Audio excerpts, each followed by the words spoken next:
Today, we're tackling something that might sound a bit dry, but believe me, it hits close to home.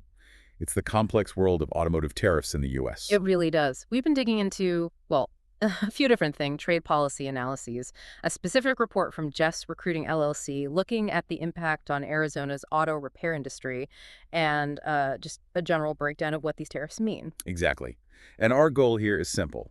Cut through the noise and figure out how these trade rules are affecting repair shops and, more importantly, how they're affecting you when your car needs fixing. Yeah, think of it as translating the official documents into real-world consequences. What does it actually mean for your wallet and your mechanic? Right. We know trade policy isn't always the most thrilling topic, but we'll break down what you really need to know, the surprising bits, without getting bogged down. Okay, so let's jump in. This whole tariff situation. It's complicated. It's definitely not just one single tariff. It's more like layers, several different types all piled up. Yeah, that's a good way to put it. Our analysis shows a few main ones. First, you've got the Section 301 tariffs. These are specifically on imports from China. Been around since 2018, 2019. Right. And they hit a ton of auto parts duties, anywhere from 7.5% up to 25%.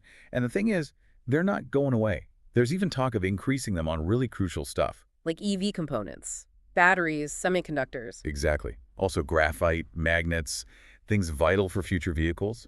And those temporary exclusions some companies got, mostly gone now. It feels very targeted, doesn't it? Aimed at specific tech and supply chains, maybe trying to shift things domestically. That's one interpretation.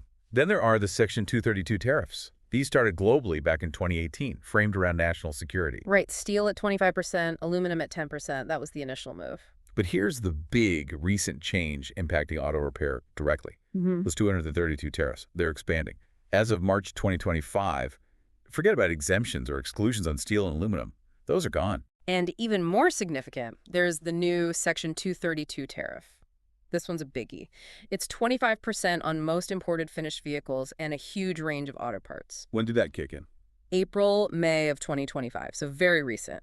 And we're talking everyday vehicles, sedans, SUVs, light trucks, plus the list of parts is massive, like 130, maybe 150 different categories. So things like engines, transmissions. Yep, and also bumpers, wipers, tires, lots of electrical parts. And unlike before, there aren't really general ways around this one. It's pretty broad. So if your mechanic needs, say, an imported bumper, bang, 25% more expensive, just like that. Pretty much. And wait, there's more complexity. We also have IEPA tariffs. Right, International Emergency Economic Powers Act. Some of those were on Canadian and Mexican goods, but the USMCA trade deal mostly waived those if the goods qualify. But IEPA tariffs still exist for some imports, like from China. Another layer. Okay, and finally, reciprocal tariffs. Explain those quickly. There's a sort of baseline 10% global tariff, sometimes higher for certain countries, though those higher rates are mostly paused except for China. Now, the key thing is how these interact. The big Section 232 auto tariff usually doesn't get added on top of the reciprocal ones, but it does stack with Section 301 China tariffs and those IEPA ones. Wow, okay, so it's a mess to track. It really is. A true maze. So let's connect the dots. How does this tangled web actually make my car repair bill go up? Well, the most direct way is simple. Tariffs are taxes on imported goods. So the parts distributors pay more for the imported parts. And they pass that cost increase along to the repair shop. Exactly. And then the shop, well, they have to factor that into what they charge you. And we're not talking obscure parts here. That Jess Recruiting report on Arizona really hammered this home. It affects everyday stuff. Oh, yeah. Electronic modules, brake rotors, tires, even your windshield wipers. And bigger ticket items, too, like engines or transmissions if they're imported. That report mentioned a specific example from a Phoenix shop owner, didn't it? It did. An alternator that used to cost the shop about $200 to $50. Now it's more like $380, maybe even $400. That's a huge jump for one part. A really concrete example. And the Arizona experts Jess Recruiting talked to, they estimated overall repair costs could climb. What was it? Between 15% and potentially up to 40% if these tariffs stick around. That's a massive potential increase for consumers. So inevitably, some of that cost lands on you, the customer. It has to, really. Shops can't absorb it all. And the Jess Recruiting report brought up another point. If repairs get too expensive, people might delay them, right? That's a real concern. Putting off needed maintenance. Yeah. It rarely ends well.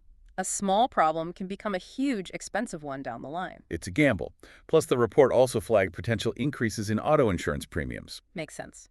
If claim payouts are higher because parts and repairs cost more, Insurers might eventually raise rates for everyone. And another factor, if new cars are also more expensive partly due to tariffs, people might keep their older cars longer. Which means more repairs needed overall for an aging vehicle fleet. So you could be facing higher repair costs more often. It really feels like a squeeze play. Okay, let's shift perspective a bit. How are the local shops themselves handling this? The places we rely on. Well, as the Jess Recruiting analysis pointed out, independent shops especially often rely heavily on imported aftermarket parts. That's how they compete on price with dealerships. Offering more affordable options. Exactly. But these tariffs just eat away at that price advantage. We saw that quote from the Nebraska shop owner. Every part is made in China or Taiwan, cost doubling. That says a lot about the reliance. It really does. And like we said, shops can't always pass the full cost increase to customers without losing them, so they end up absorbing some of it Which hits their bottom line. directly. It squeezes their profit margins, which are often thin to begin with in that business. And it's not just about the price, is it? There are worries about actually getting the parts. Absolutely. Tariffs disrupt supply chains. That means potential delays, maybe even shortages of certain parts. The Phoenix owner in the Jess Recruiting report mentioned cars becoming paperweights, waiting for parts. Yeah, waiting 3 days, maybe 10 days. That's tough for the shop trying to manage workflow and incredibly frustrating for the customer who needs their car. And it's widespread. Yeah. There was that Napa parts manager example, seeing price hikes on pads from Mexico, rotors from China, suspension from Turkey or Thailand, even tools from Taiwan. It's global. And here's another potential issue. Some big suppliers might actually cut back on inventory. If they think higher prices will reduce demand, they might stock less. Making it even harder for the local shop to get what they need quickly. Exactly. It creates more uncertainty. So shops might try to order ahead, stockpile critical parts. They might try, but that ties up their cash flow, which isn't easy for many small businesses. Plus, just managing all this. Yeah. Tracking prices, finding suppliers. It's extra work, right? Definitely. It adds administrative overhead, which takes time and resources, and can indirectly affect the cost and speed of your repair. And the Auto Care Association even warned about safety implications if essential repairs get delayed because parts aren't available. Yeah, that's a serious potential consequence. People driving unsafe vehicles because they can't get them fixed promptly. Let's touch on hiring, too. How does this affect finding a good mechanic? Well, there's already a well-known shortage of skilled auto techs, both in Arizona, as Jess Recruiting might track, and nationally. Big demand projected. Right, like 1 million jobs needing filled in the next few years or something. Something like that. So when shops face rising costs and uncertainty because of tariffs, it makes it harder for them to invest in hiring, training, or offering competitive wages. And parts delays. That must affect the tax, too. It can, especially if they're paid flat rate based on jobs completed. If they're waiting for parts they're not earning, that could push people out of the field. You might even need more parts specialists just to navigate the sourcing maze. True.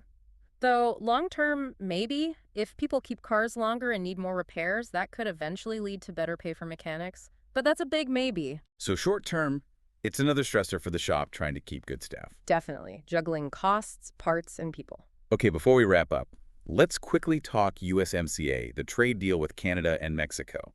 It helps, but it's complicated.